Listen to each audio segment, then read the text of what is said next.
You gotta eat in this Pokemon world. I choose you, the greatest podcast of them all. I choose you. Hello, and welcome to I Choose You, the podcast about cooking and eating Pokemon. My name is Jeremy Zielik. I'm the host, and Alton Brown of the group. Joining me this week, as always, is... your friend in the show, Ben Montoya. Ian Davis, the Shaggy Doo of the show. And drinking the dregs of St. Patty's Day, Evan Aubrey.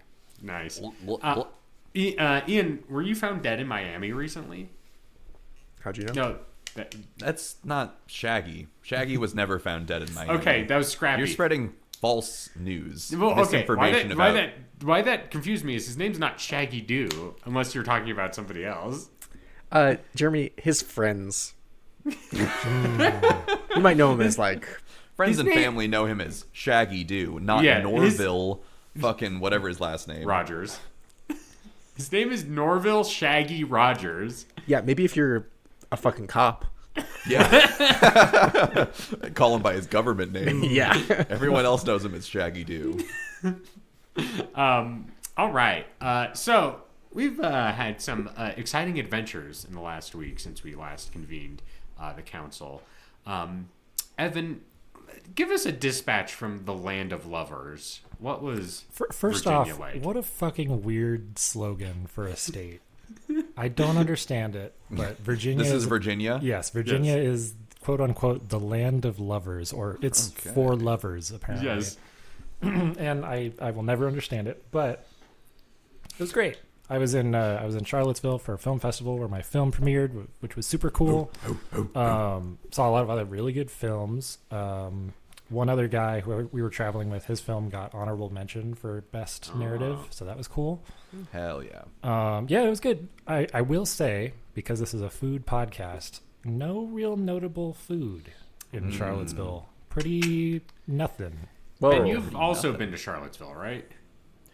No, but I've been to Virginia. I was in Richmond, Virginia, Richmond, for a hang-up related gig. But- and I was also asking Caitlin if she had any, like, Virginia... Well, I asked specifically about Richmond, but, like, you know, just, like, what food... the food scene was like in Virginia. And she was just saying, like, you know, general, like, Southern food is good. Soul food, like, fried chicken. Yeah, you know, I had like that chicken kind of and stuff. waffles. That was about it. Right, yeah. Ian, did I'm counterpoint? going to push back, Evan. Okay. Because you did get Baja blasted while you were there. I did twice, not once, but twice, 2 days in a row. Because the Me first too. day, the first day was like we were road tripping from DC to Charlottesville because that was just a cheaper way to go. And of course, on the road, you got to get Taco Bell. And then the next night, we were wandering around, and everything there, for whatever reason, closed at like 9:00, and we were out of these movies at 10. It's like And we were Santa just Fe. wandering around for like 2 hours trying to find a place that wasn't either fucking crowded with college kids or just open in general. And ended up door dashing Taco Bell at the hotel. Wow. What university is right there? UVA. Oh, University of Virginia. Okay. Yes, that's the one. Interesting. Well, it sounds like a fun trip, though. I mean, even though, you know, just like get a chance to see someplace new and show it your was film, like that's pretty cool. Very worth it for sure. And yeah, shout out to the Indie Short Film Festival. They were great. Hell yeah. Maybe Exciting. Maybe in the future you'll see us make a panel appearance at the Charlottesville after show for the Indie Film Festival for Evan's next short film. There you go. There you go, yeah. And is it about Evan's film, or is it just a podcast recording? I feel like we could do a Q&A. We could do a moderated Q&A with Evan. So we're three And the moderators, three of us and we're just are- asking Evan questions. That would be much better than my actual Q&A, which everyone had, because the moderator like wasn't there, so everyone was just sitting around and like, I guess we leave now. And so we were just like standing there like waiting for the guy to come, and then like everyone except for maybe a handful of people left. So it was fine. So there was a Q&A after you think? There was, yeah. Supposed to be. Yeah, I mean it happened eventually, but it was just like five people. Did asking anyone questions. have more of a comment than a question? There were some of those, yes. Okay, excellent. It wouldn't be a Q&A without that. Yeah, obligatory comment. Yeah. Well, excellent. Well, back here in the land of enchantment, I got some hot tips this week. So I was arranging to just meet with some friends, get dinner, see a movie kind of situation. And we were all set to do that. We were like, okay, we got that set up. And then I got some DL information from a secure source, also known as my mom, who texted me and was like, did you know that the bar that George R.R. Martin owns is opening tonight? Kind of situation. Yes. I was like, it's like, oh, it's opening on Friday. And she's like, no, they're doing a soft opening tonight. You should go. So me and my friends were like, okay, let's just go there. So we drove up. It's like, 5 till 6, and I walk up and I try the door and it's locked, and it's like, oh, they're not open yet. They're open at 6. Okay. And then It's not that soft of a launch, Yeah. Jeremy. They do actually have to unlock the doors. Soft Hold opening on. hours. Well, I didn't know what the times were because they hadn't actually opened yet. I didn't know what like the situation is. And then this guy walks like in front of the door and he's like, or walks to the door and he's like, "Are you friends and family?" And I was like, "No." And he's like, "Then you can't come in." And then he tried to open the door and it was locked. He was like, "And I can't come in either." And then he left. Nice.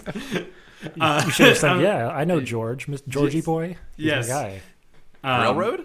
Yeah, Railroad George, Martin? George Railroad Martin, the guy who owns the train. Yeah, I'm retired. Choo choo.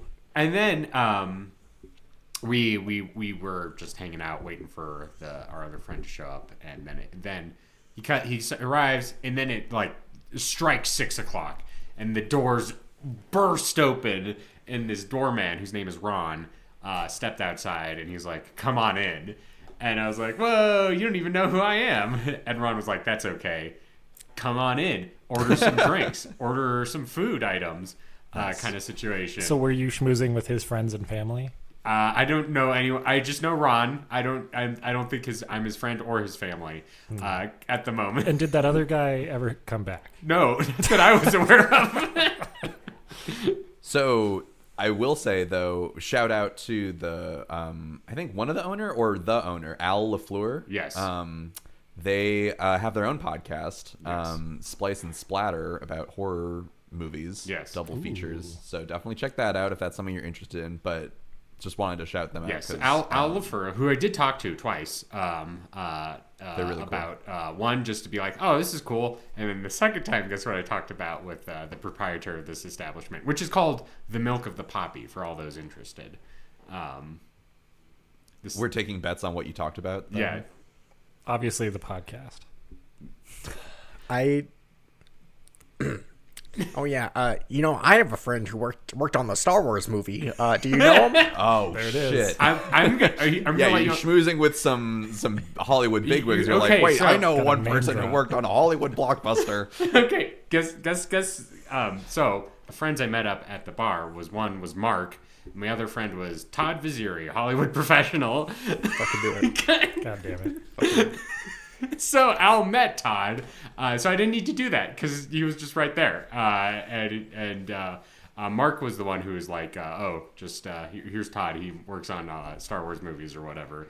He's turning Jeremy Allen White into Jabba the Hutt's son right now. He didn't say that, but that's But the you know kind he's of, fucking doing it. yeah. Every goddamn day he goes to his office and he's like, oh, I've got to make Jeremy Allen White like a weird worm monster today. Anyway, but no, I talked about my book club and I was like, can we establish a in residence that tracks. in residence book club event at the thing? And she's like, yeah, sure, why not? Kind Hell of thing. yeah. So, book club thing happening at Milk of the Poppy in the near future. I don't. So have Jeremy, that. you're already franchising? Yeah, Well, no, it's Jeremy's me. already, I'm like- doing it. I'm not franchising. I'm doing it still.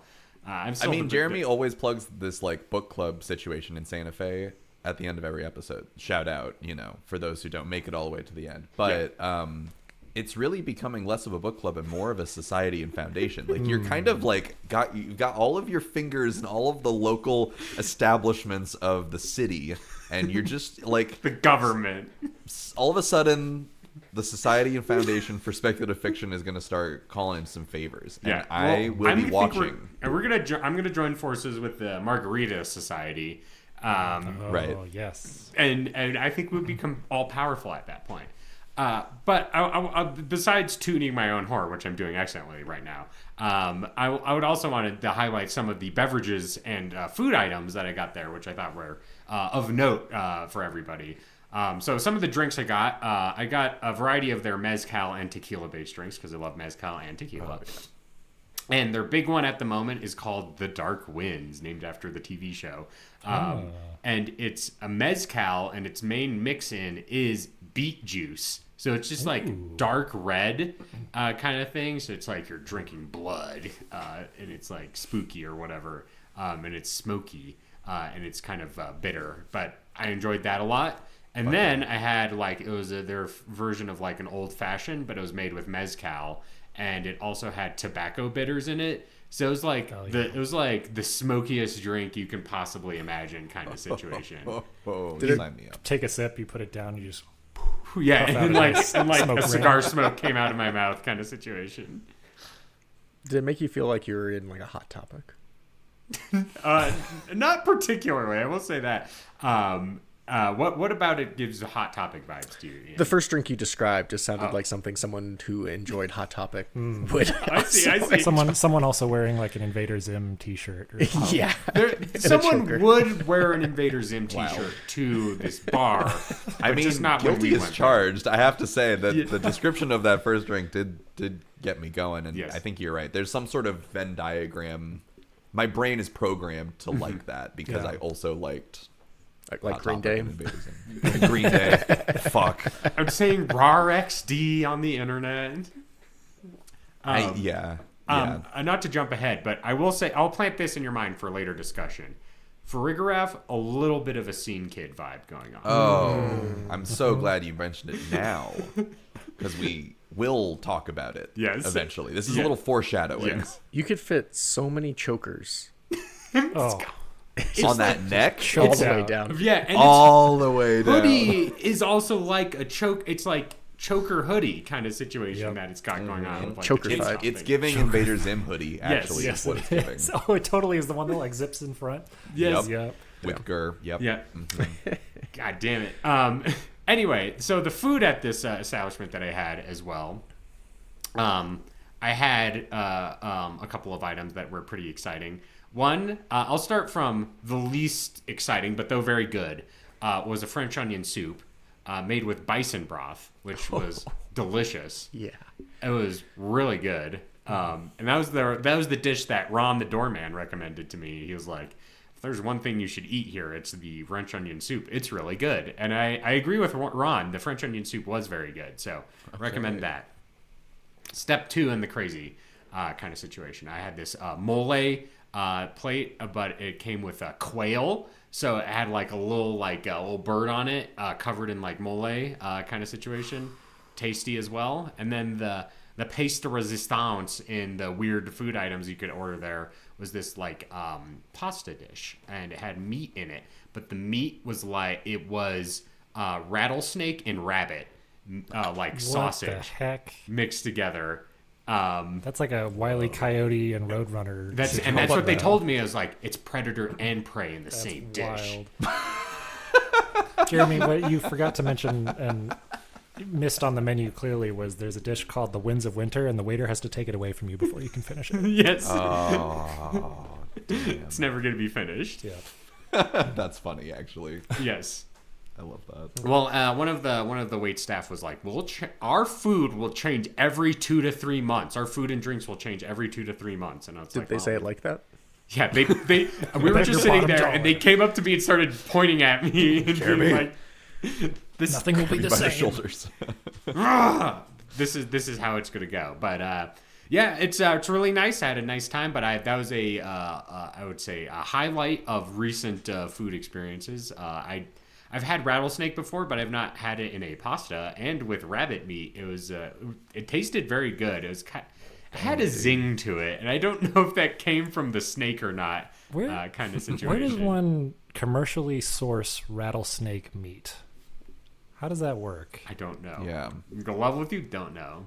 That seems like a tough one. I think to this find. guy Ron is just bringing them home or whatever. Right. It's an inside job. Yeah. Yeah, Someone's got the hookup. yeah. But yeah, that was my thing. Ian. Ian, did you? Unrelated to food. Oh, right. Oh, but please. Yeah. Yes. by all means. Unrelated to drinks. Unrelated Related to to this show. related to Garfield. Okay. Yes, of course. Ian earlier today sent a blast. He blasted our group chat with, "I've got the deepest Garfield story you're ever gonna see" kind of situation. Yep, that's exactly what the text said. Yeah. Yep, verbatim. Picture this. It's the end of class at the high school.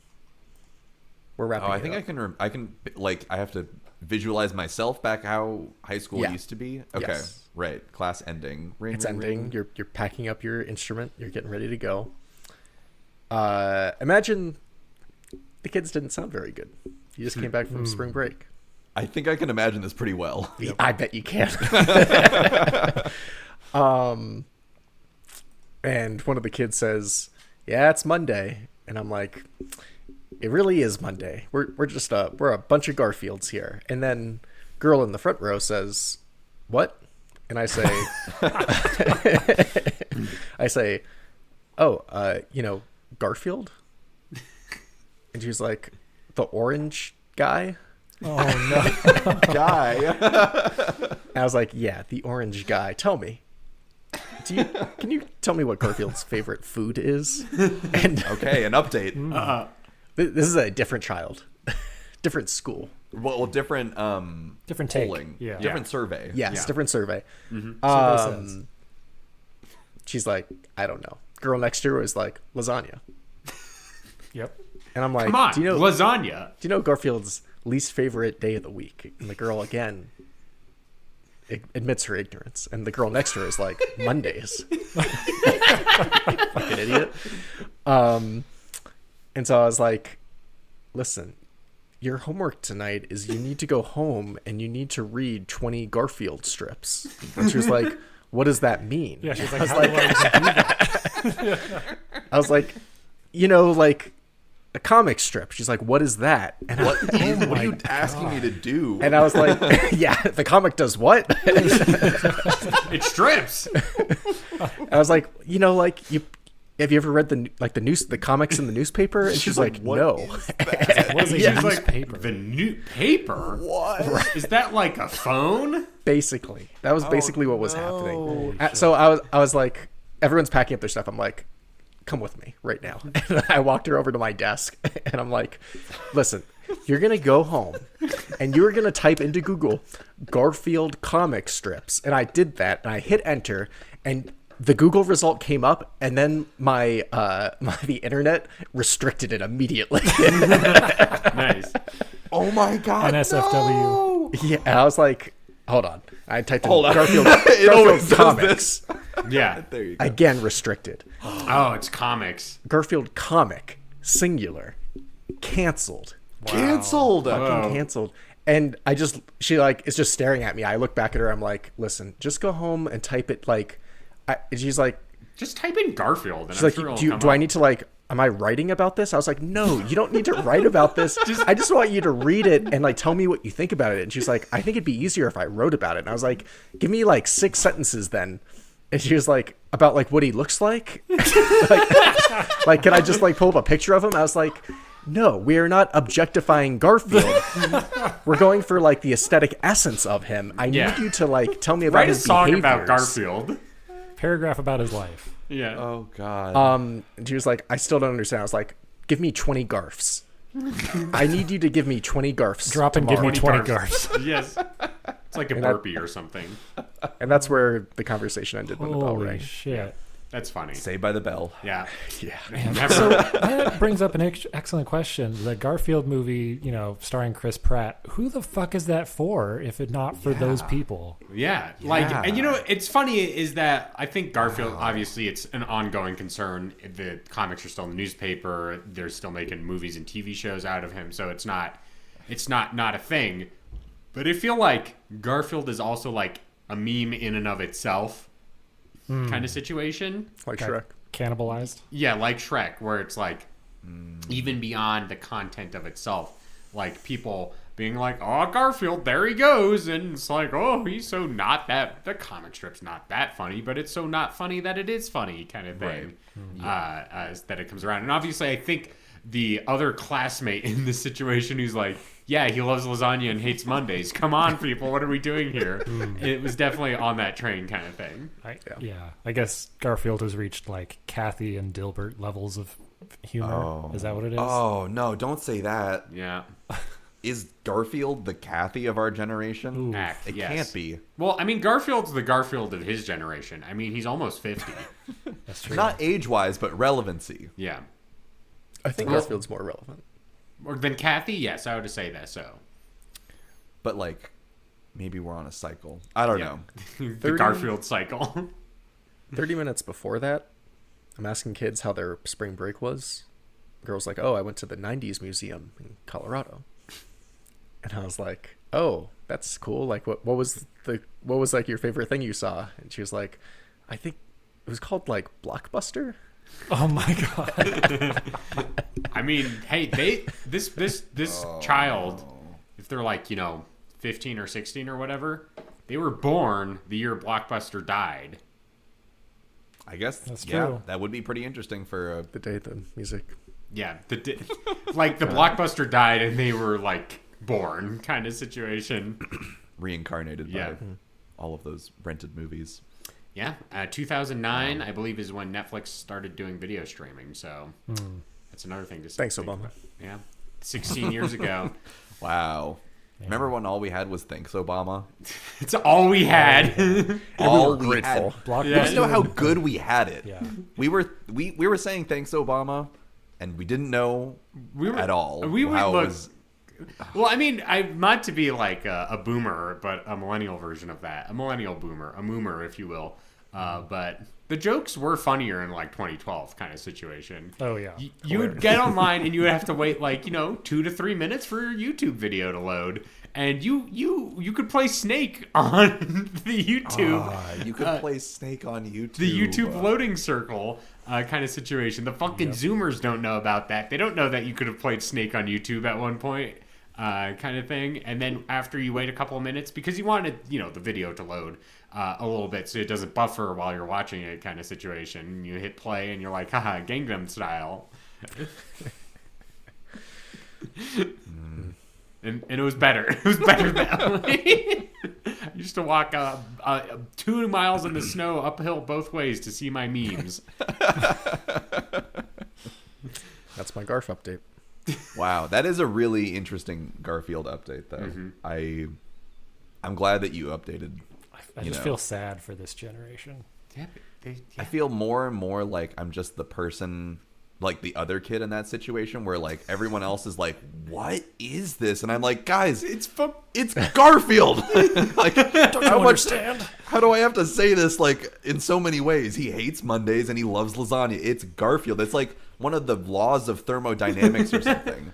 But like everyone else in the world seemingly is just, I don't know. Well, you see, like they would yesterday. say like, they would say like, the Rizzler or whatever, and you would be like, what? And they would be like, he goes boom or whatever the Rizzler does. I don't know what he does. Kind of situation. Great. And you would then we would be like, we would turn into a skeleton. It would be like Indiana Jones Last Crusade vibes kind of situation. The Beatles movie, well, the movie about the Beatles not existing, and then that guy like steals the Yesterday. songs. Yeah. But it's Ben going back in time and inventing Garfield. It's 1974 and Ben's like, I could invent Garfield. I call it Garfed. Yes. Ben, what would you make different about Garfield in the past to distinguish yourself from Jim Davis in a yesterday scenario, but with Garfield? Oof. I think I would like I would stop I would get rid of Odie. I think that the Odie jokes are like a little too harsh sometimes. They kind of made me feel a little uncomfortable about Garfield because I'm like, what the hell? Like he's in it. He's like one of your. It's different from John. Like you can be an asshole to John. He's obviously there's a power differential there, but like I think I would get rid of the strips where it was just Garfield fucking abusing Odie. Like kicking Just Odie saying. off the table. Yeah. What I'd give him about pants. what about Lyman? Don't remember Lyman. Lyman, okay, so my Is that favorite John's roommate or something? Here's my favorite thing in Garfield lore. Lyman was John's roommate that moved into his house. but he was Odie's original owner. And eventually, after like a year, Lyman was removed from the strip, and Odie became John's, second pet kind of situation. What happened to Lyman? I think I would write it a little bit more like, Lyman was his roommate, and they had a really close relationship, and then they had a falling out, and John got Garfield, and that's why John and Garfield's relationship is so special. Is like that's the lore. You know? All He's right. like, Lyman's Audi resigned and he was removed from the strip. Yeah. yeah, I'm gonna go back in time and make Garfield Severance fan fiction. It'll really land. People love that shit in the 1970s. Yeah. I mean, Severance, they got those big chunky computers and, like old timey cars. So I think they would love that in the 70s. So.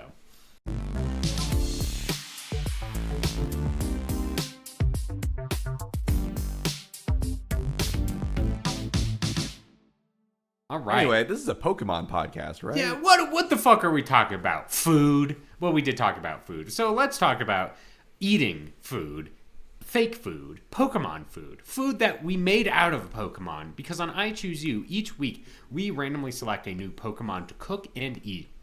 And we share recipes on how we would prepare that Pokemon to one another and decide how to best eat it kind of situation. This week's Pokemon is Farigiraf, the inverted Girafarig, if you will. And as I said earlier, I was looking at it and I was like, this is kind of like a mid-2000s scene kid. Oh yeah. It's tapping into that nostalgia. Yes. I mean, the 2000s are back and bigger than ever, so if this guy was walking down the street right now, you'd be like, that's normal. The thing that kind of tripped me out about it is that there's two brains. It has two brains, Right. two minds. Yeah. Some might say. Oh, another Severance thing.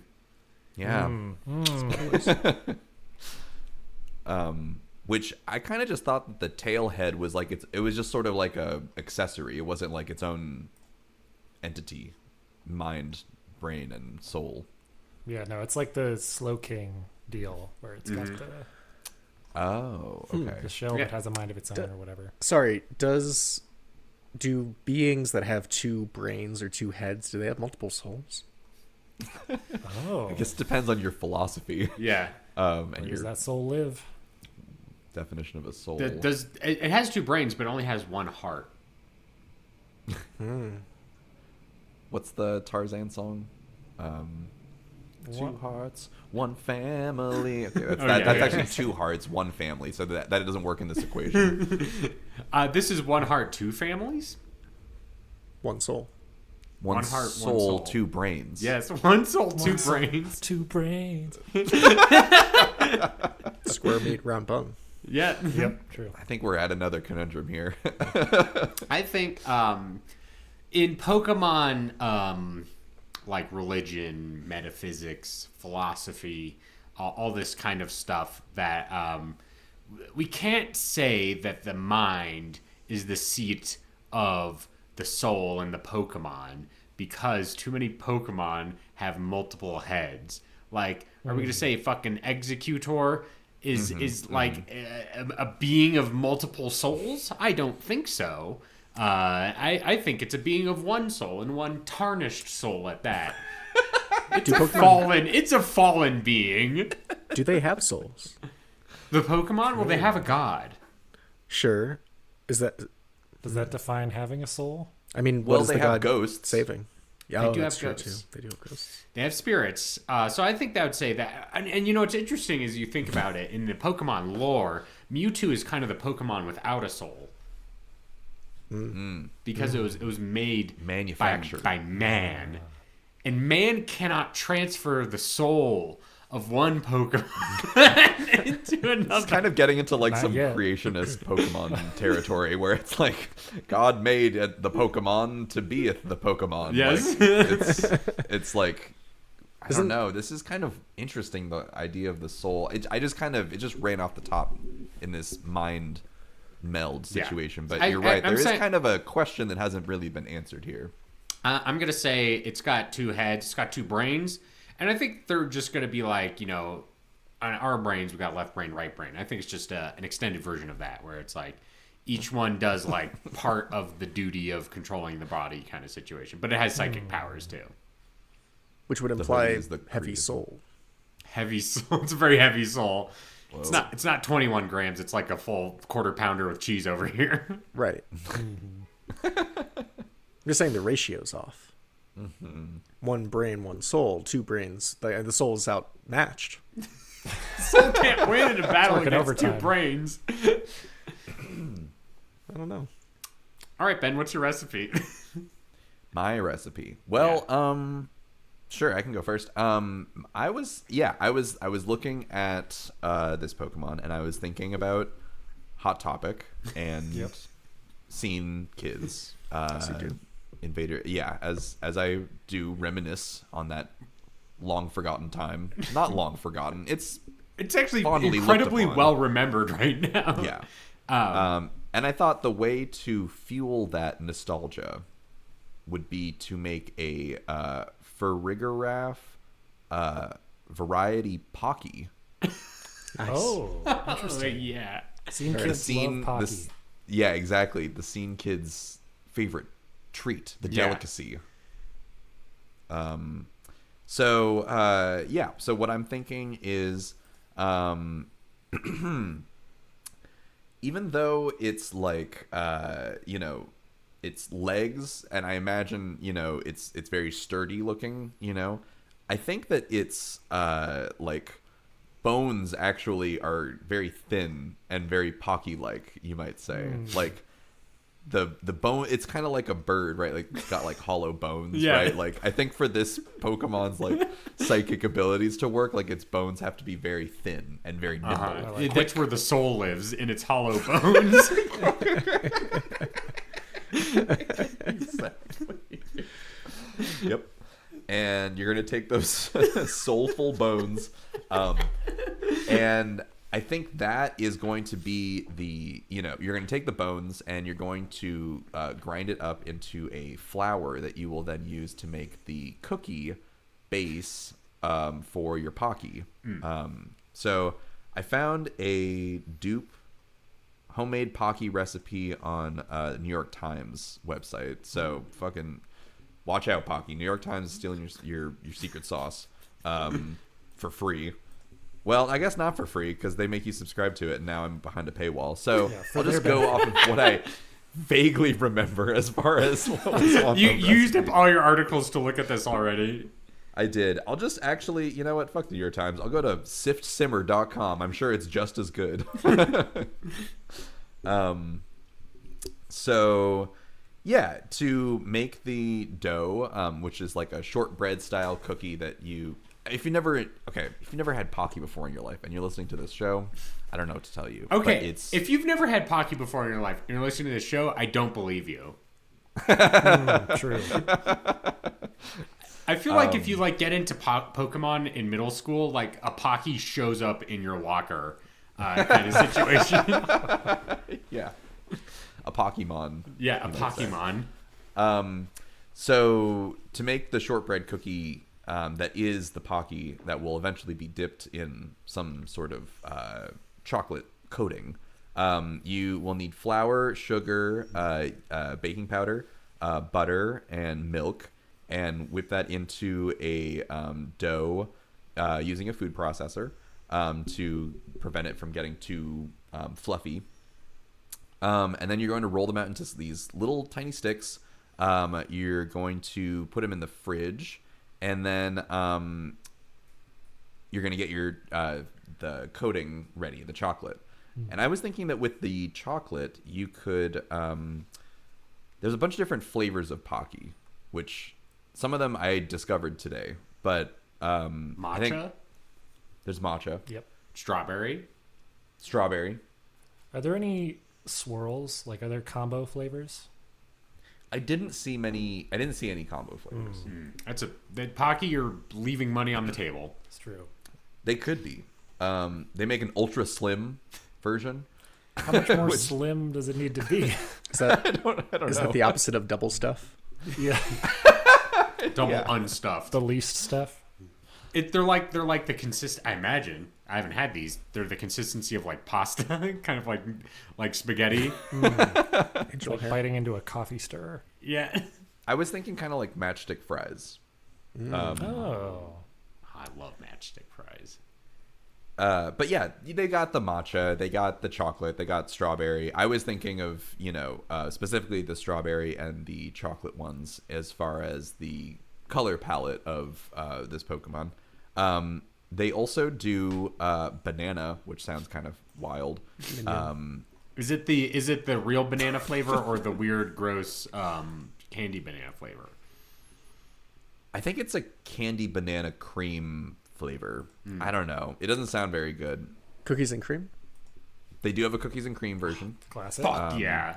Do they have a More chocolate like stick cookies and with I'm chocolate creaming sauce? for that. Both of you talked at the same time, and I only heard bits and pieces of both of you. But do they have a chocolate cookie with chocolate sauce? Double I actually don't know. That seems like a gimme, though. I don't think they have any chocolate cookies. Holy actually. shit! I think it's God just a damn it, regular Pocky. We've got to bring Oh some no, wait! I goddamn- see one with chocolate. Okay. Sorry, I lied. Good. It's okay.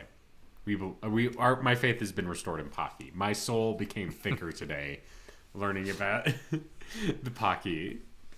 So there's the traditional flavors that chocolate, strawberry, vanilla.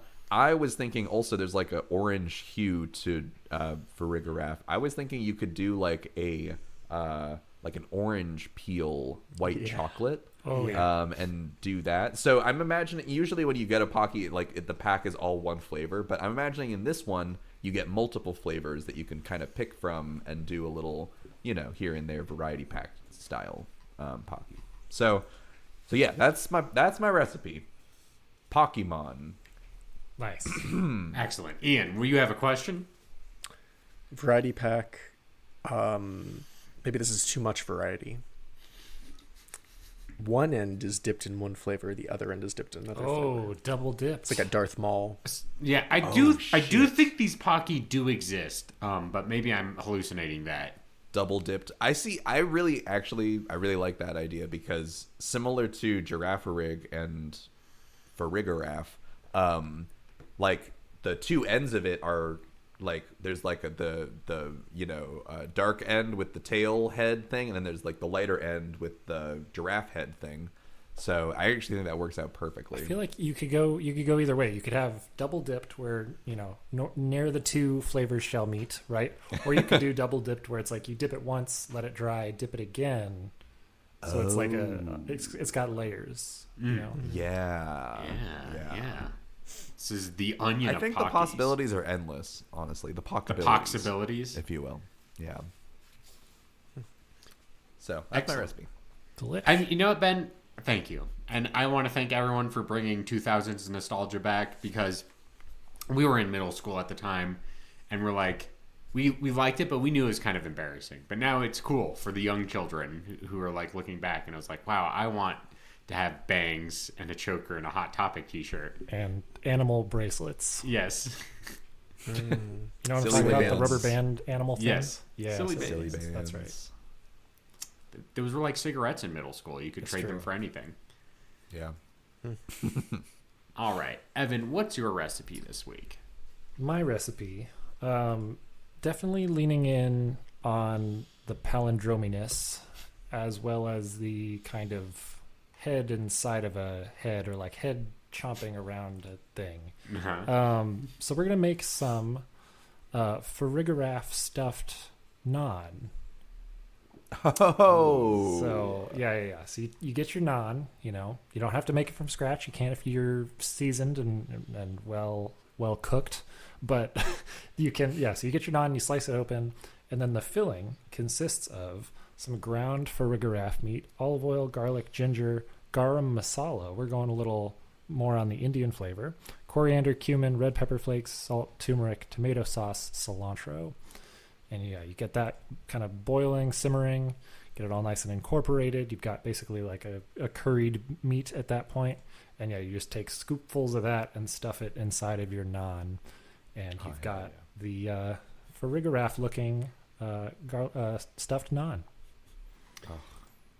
Can we make the naan like kind of like charred black so it looks like the chain chomp thing around the Farigiraf's head? You could do like flame broiled or something if you want to get a little bit of that, and you can cut, instead of just like a slit, you cut like little jaggedy teeth. Oh yeah. Would you wear a hoodie made out of naan? Yes. Show me Edible? that hoodie and Oh, I'll do it. So pillowy. Just I can okay. Imagine being in middle school with your non-hoodie on. Well, And Buttered class or is so fucking boring, and all you want to do is go and listen to My Chemical Romance, but you have to like you're just like snacking on your non-hoodie. are you taking a nom out of your non-hoodie? Oh, yes. A non-nom? Oh It's the fuck! tiredest I've ever been in my entire life. Just eating my non-hoodie. Well, I mean, look, you got these fucking scene kids in middle school who have like worn thumb holes in their hoodies and have like chewed down into their like neck area kind of situation. Yeah. I'm telling you, edible hoodie would be. It'd be gone. It'd be gone. 'Cause I would This have eaten it. I would nom on this non-hoodie and it would be gone. Do you guys remember Domo? Yo, Yeah. I Domo! remember Domo. Of course I do, Ian. Just checking. Do the kids? You should bring that up to your kids next time. It'd be like, Domo? He hates Mondays. He loves lasagna. You're gonna want to go home and look up Domo comic strips. You're going to want to type in Domo on your computer, and it's going to say restricted, but that shouldn't stop you. I have no idea how they know to look for me. How would they know about Domo? Does Man, Domo what's have Domo up to these days? I'm looking right now. I just Googled Domo, and the first thing was a Japanese restaurant. Oh, there you go. Man, what a little freak. I mean, Google Images. It's all over there still. Yeah. Okay, it's all over Google What? Images. Video from 2024. Whatever happened to Domo-kun? What happened to him? Domo-kun, that's his full name. Yeah, I guess so. It is his full name. According to... Okay. All right. I came up with a fan wiki that describes Domo-kun. But would you like to guess what what this fan wiki is called where Domo-kun lives? Is he like part of a universe? No. Like, no? All right, you're never going to fucking guess this. This wiki is non-alien-creatures.fandom.com. So Non-alien Non-alien. creature. non-alien creatures. It's a human just like you and me. Yes. It's terrestrial. Yes. It is not. It's not from outer space. If I may, I'm on the r/scene subreddit. Fuck yeah. Yep. Okay. Why is Domo so deeply rooted in the scene subculture? Here's my thesis. I see this character's face everywhere in scene outfits and stuff. Honestly, I wonder why. 2 years ago. Were there responses? Did they get any answers, or is this just into the void? no one else knows why. Scene kids are only lurkers. They don't post comments. Unfortunately, there's very little, but the 14 upvotes. Okay. I'm not sure. Let me think. I remember when Domo was in Target and Hastings and every store. I had so many Domo shirts, plushies. I still have my wristband. We loved cute, random, creepy, and Domo was all those things. Monsters and sharp teeth and nom nom nom were also a big motif, like the scene band shirts. Hey, remember hey, random? nom nom So nom. We were random. just talking about that. It's a motif. God, this sucks. Oh man, I would love to read the academic article about Domo's relevance in the scene culture because of its RAR XD features, its tendency to Rodful Yeah, it's tendency to ruffle rufflecopter. straddle the line between cute and creepy. Yes. And I bet if we went into a room with a bunch of Gen Z folks and we were like, our tendency to rafflecopter and our RAR XD inclinations are representative of a scene area, and they'd be like, you guys need to be committed right now. Yeah, hospitalized immediately. Yes. Wow. That is, I mean, I'm glad that it's not an obvious answer. Like, why? Because I kind of love the mystery of just like this I mean, it was almost like Hello Kitty at the time. Like Yeah. Domo was pretty big. Yeah. I think if I had to guess, and this is purely a guess, is that I would say that Scene Kids were anime adjacent kind of situation. So they would definitely just pick up some of that stuff and incorporate it into their vibe. Yeah, they're kind of like Weeb Light Weeb Light. for when we were growing up, I should say. The champagne of clicks, Weeb Light.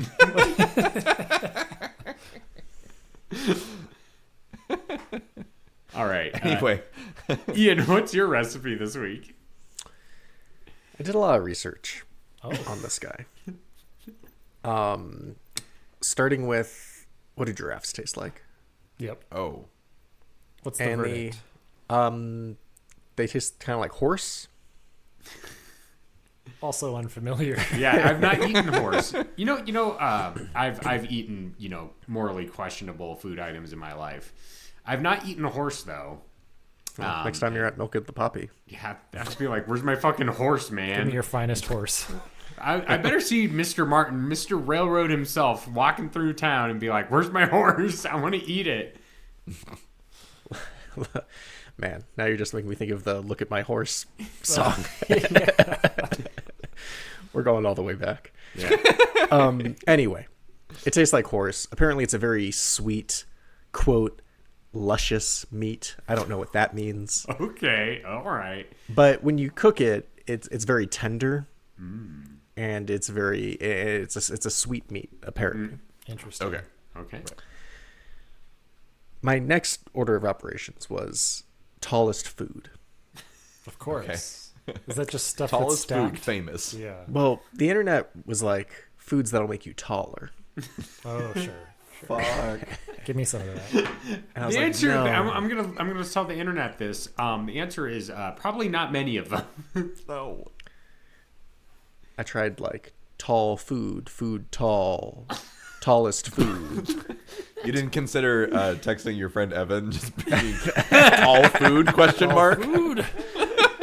No, it's all normal sized food to me. Yeah. That's so true. Evan walks up to a wedding cake that has 10 layers, and he's like, "It's a regular cake." Just a regular cake. Just a little preview into my sick, twisted, tall mind. I was able to manipulate the algorithm, and it got me to longest foods, Okay. Oh, This yes. is if the Farigiraf is laying down. and that was my problem. It was too easy. I was like, length and height are two different dimensions. I'm not gonna that's bullshit. Because You're not saying your recipe is like a sausage, but it's standing up. right. I just A Subway sandwich that's vertical. Yes, Yeah, I a can't- vertically inclined Subway sandwich. well, the only logical conclusion I could come to, I was like, I have to use my own mind to solve this question. I can't rely on the internet ChatGPT could never. Yeah, and that's why you're Shaggy Do. because He uses if I his know a mind. motherfucker who can make a tall food, it's him and his dog friend. Yeah, They stack those fucking sandwiches high. and they're not tall. they're not vertically inclined Subway things. No, they go up. that height is earned Multi-layered. slice by slice. Yeah. So you're making a tall sandwich. I'm making a tall boy. Okay. Making us. Bread. Maybe some mayo. Okay. How many inches of mayo on there? Well, keep in mind that I'm going to list just one layer, and then you're going to replicate that. You're just going to duplicate that 30 feet. Oh, times. classic Shaggy style. Yeah, where exactly. It's just yeah. Yeah. Okay. The You- ratatouille you, of sandwiches. You get your ingredients and you shuffle them together. When I'm shuffling them, can they make the bongo running noise as I'm putting my sandwich together? Exactly. All right, bread, mayo, lettuce. For Farigiraf, steak. It's a steak sandwich. Because I'm thinking it's a sweet meat. You don't need to do a lot to it. Yeah. Okay. So, you salt it, throw it on the grill, medium rare, get the grill marks on there. Maybe a little bit of Worcestershire if you want to, get crazy on the marinade. Cut that real thin. That's what we're gonna put on next. Mm-hmm. Cheese of choice. Bread, lettuce, mayo. Like, you just keep going up. Maybe some mustard makes its way in there. Some A1 steak sauce. I don't fucking know. But floor to ceiling. Floor to ceiling. Floor to ceiling sandwich. Tall. Tall. Like And in typical Shaggy fashion, you have to unhitch your jaw to be gulp. able to reach it, and it's like it goes inside you, and then like when you gulp it all, it Makes your somehow neck longer. And... Yeah. Yes. You see the shape of the sandwich in your neck as you're swallowing it. Yep. It's like that episode of The Simpsons where Frank Grimes is like, Homer, he eats like a pig, and Lenny and Carl's like, I would say he more eats like a duck. Pigs chew their food before swallowing it.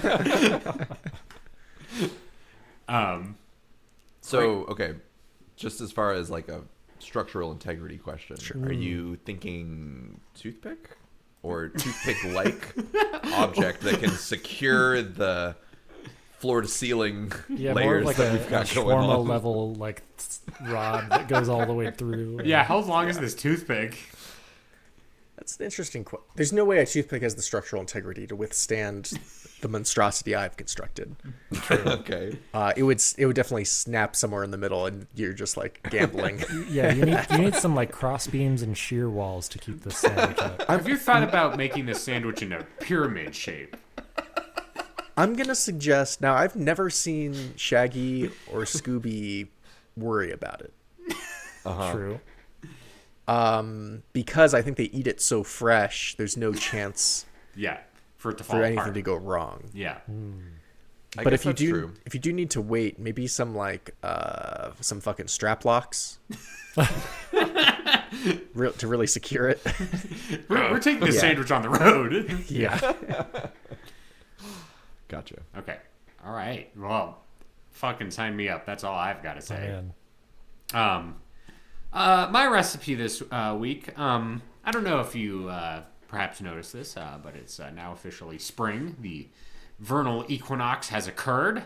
The days will now proceed to be longer than the nights that happened before them until the solstice.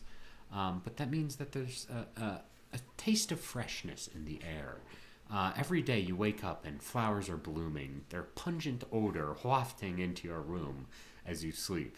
And making me sneeze millions of times. Yes. But the grass is growing. The bunnies are hopping across the street. The birds are chirruping as they return from their winter migration.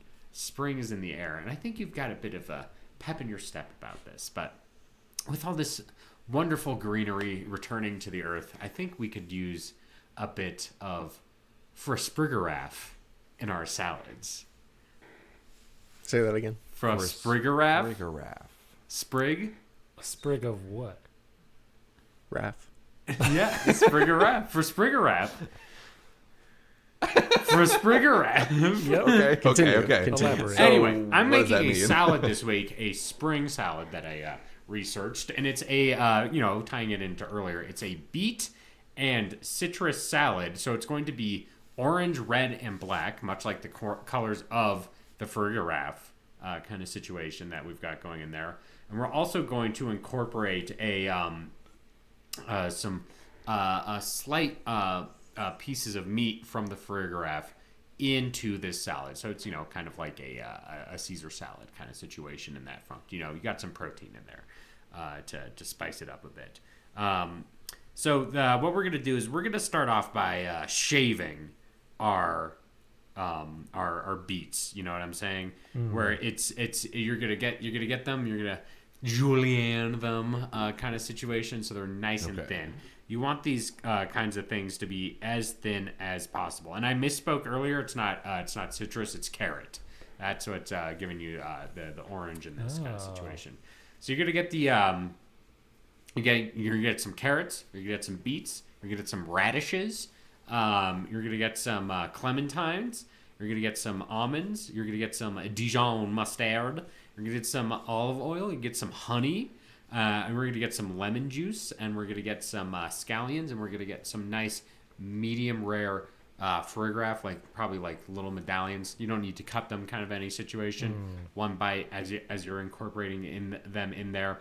We're gonna kind of roast or let our Farigiraf medallions marinate in our dressing a little bit before we prepare it, so it has a nice glaze on it. So when you fire it up, it's got that kind of sticky sweet exterior that you might experience from a jerked kind of thing situation, like a jerked chicken. It's gonna be very tender because we're gonna let that sit overnight, kind of thing. So it's gonna melt in your mouth when you're eating this, and the combination of the cool vegetables and fruit and the warm Farigiraf meat will give you the contrasting temperature experiences that you get from the spring with the cool mornings and the warm afternoons, and the greenery and new fruits and vegetables that you see in this salad will be the sprig of spring that will take this salad to a whole new level, and that's for Farigiraf.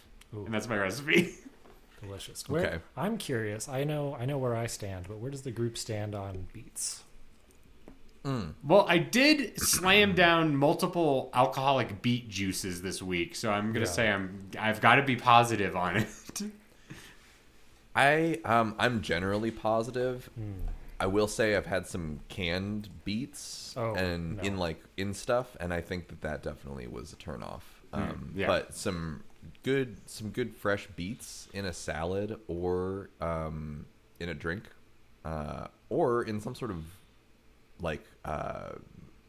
autumnal harvesty type situation, I'm there for. Okay. Ian? Aesthetically, I'm pro beet. Okay. Aesthetically, I'll be a little superficial. I like the way it looks. Sure. okay. I'll eat it. I'll drink it, but not by the will of my own hand. Yeah, if it was presented to you, you'd be like, all right. Yeah, but I'm not oh boy, fucking beat me. Beat time. Beat me, baby. I'm I'm me 100% George, beets. Paul, John, and Ringo because I'm fucking the Beatles for this one. Oh, okay. Call me Michael Jackson because beat it. Eat it. But no, I'm all in on beets, so this is delicious. And would you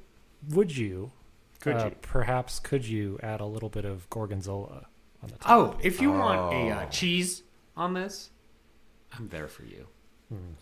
Well, so this is kind of interesting because I feel like the beet gorgonzola, and you throw a nut in there too. Oh, almond? nut. Like that. I was thinking more like a walnut, but yes, those three things all together, I'm more inclined to do that. But if it is just a beet, a little bit without that pairing, the gorgonzola I think is the perfect pair for the beet in a lot of ways. Roasted beet, I should say. Yeah. Better than the beet and the meat. Yeah. Better than beet and meat, that's for sure. Beat the Beatles. Luckily my recipe has multiple items in it. The beet is just one of the main components. We also have, the carrots, the meat, all that other kind of stuff went with it as well. So Nice. it's got a snap. It's got sweet, savory, everything you could want from a salad, I think. How tall is this salad? How tall is the salad? Now, that's an interesting question. Usually you can't get much height on a salad. Well, I disagree. If you were to shuffle all the all the lettuce leaves into each other. all the roughage, yeah. Yeah. Right. I guess that's true. If you could stack every piece of the salad one on top of the other lengthwise, it would be pretty tall relative to most other foods. Your Yes. salad commander deck? Yes. Yeah, I won't eat a salad if it doesn't have at least 90 leaves. All I right. played Magic well, once, and I feel like I know it now. God, we got to talk to that guy that was at your wedding who went to was it Magic or Yu-Gi-Oh? That was Yu-Gi-Oh. Yu-Gi-Oh. Okay, there you go. Which I've been told is now a far inferior board or card game. What, Yu-Gi-Oh or Magic? Yeah, no, Yu-Gi-Oh. Okay, yes, I would believe it. Yeah. You can't get SpongeBob cards in Yu-Gi-Oh, so That's fair. what are we fucking doing here? So let's review our recipes. From Ben, we have Farigiraf Pokemon. From Evan, we have Farigiraf Non. And from Ian, we have Farigiraf Really Tall Sandwich. And from me, we have for Farigiraf Beet and Carrot Salad. So everyone please vote. I have a feeling I know who's going to win this week. Let's see if I'm right. Ben, who is the winner mon this week? Jeremy, I think you might be surprised because you are the winner this week. What? I am surprised. I thought you would win. Happens to the best of us. Jeremy got 2 votes, I got a vote, and Evan got a vote.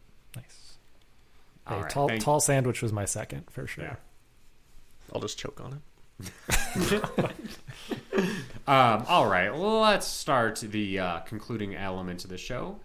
Send in your recipes to ichoosepod@gmail.com. That's ichewspod@gmail.com. So we can have fucking Whale Lord's mail horde. Yeah, help us confirm that our email works. Yes. Just send us some mail. Yeah, Say just- hello. Just fucking email us. Just say, hey, how's it going? It's me, your friend.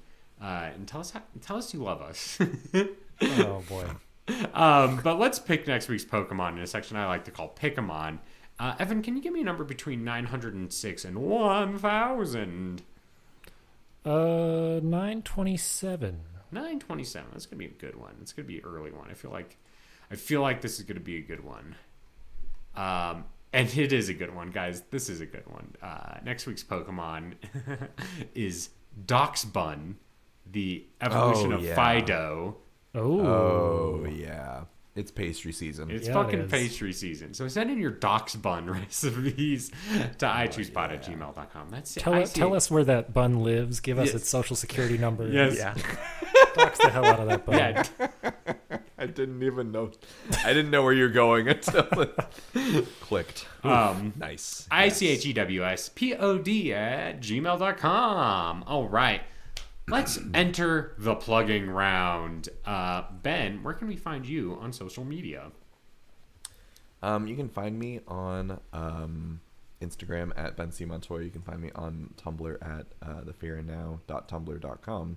And you can find me in Albuquerque as of next episode, probably. And if you're interested in hearing about any recommendations for San Diego restaurants or things, if you happen to be in San Diego, hit me up. Love to let you know some hot places to check out. So Ben, are you but going to I will smuggle not us be some? in San Diego? Ben, are you going to smuggle us 4 California-style burritos? Well, Evan wouldn't. Send it back to me once you've already left the state. Leave the state and then mail it to him. Yeah. So it's real cold at that point. I'm the last one. No comment. Okay, excellent. Ian, where can we find you on the internet? You can find me at Musician Davis on Instagram. I play bass. All right, cool. From Ian to Evan. Evan, where can we find you on the internet? You can find me on Instagram as well at _Mesa Studio _ that's MESA Studio, making some movies. Woo. You can follow me at Velocity Prime 1 on Blue Sky, Velocity Prime No 1 on Tumblr.com, and check out my writing at the-avocado.org. That's the-avocado.org, Jeremy Zelick. And then let me tell you a little something about the Santa Fe Society and Foundation for Speculative Fiction. It's my book club. We meet once a month and we talk about the hottest titles in science fiction, fantasy, horror, and postmodern fiction to delight and entertain all. We've got some stuff signed up, so keep your eyes out because it's fucking popping off. So the Santa Fe Society and Foundation for Speculative Fiction. That's wrapping up the show. Let me tell you about I Choose You. I Choose You can be found on your favorite podcasting apps, including Apple Podcasts, YouTube Music, Spotify, or your podcast catcher of choice. If you like our show, give us a 5-star review on Apple Podcasts and Spotify to help us go up the ranks. If you want more I Choose You goodness, check out our social media pages. I Choose Pod on Blue Sky, YouTube, Tumblr, Threads, TikTok, Facebook, and Instagram. If you want to be a part of the I Choose You community, head over to our Discord. Links are available in the episode description. You can hang out with fellow Choosies, submit recipes, and participate in community events, all on the I Choose You Discord. Last but not least, head on over to our official website, ichooseyou.menu. ichooseyou.menu has a full episode archive and merch store for your perusal. That's ichooseyou.menu. And that's been the show, and I've been your host and Alton Brown of the group, Jeremy Zelig. Been your friend on this show, Ben Montoya. Been your Shaggy 2, Ian Davis. And I've been your Evan Aubrey. To all the choosies out there in Radioland, in a while, Totodile. So you wanna cook and eat out there? Pokemon! Are you ready for some recipes and Lots of puns! I wanna eat the ultimate snack, find the flavors that are bold. I choose you. Taste them all with no regret, as a prophecy foretold. I wanna eat with Jeremy, Ben, Evan, and Ian too. I choose you. Learn to cook and crack some cans. Use the podcast in your hands. We gotta eat in this Pokemon world. I choose you, the greatest podcast of them all. We gotta eat in this Pokemon world. Put your dish to the test, tastes better than all the rest. 1 dish, 2 dish, red dish, blue dish. Ready for an icy wrap? Let's do this. If your soup is missing something, no sweat, my flamigo. You just sprinkle in a little bit of Sprigatito. And if your plate is looking sad and done sparse, just tear up some tarantula. It isn't that harsh. Vroom, vroom, there's a rubber room for all your baddies as we drive to these Pokemon tubes. I scream tail as these iron hands come over me. Those iron juggalists, exactly what I like to see. Slithering, lay back, Excalibur by the pool. And crack a bottle, let your body waddle. Don't be a sleep title, just hit the lotto. Cause this podcast is gold, it's as hot as a cat's a kid too. So let's kick back, cans crack, for I choose you. We gotta eat in this Pokemon world. I choose you, the greatest podcast of them all. I choose you.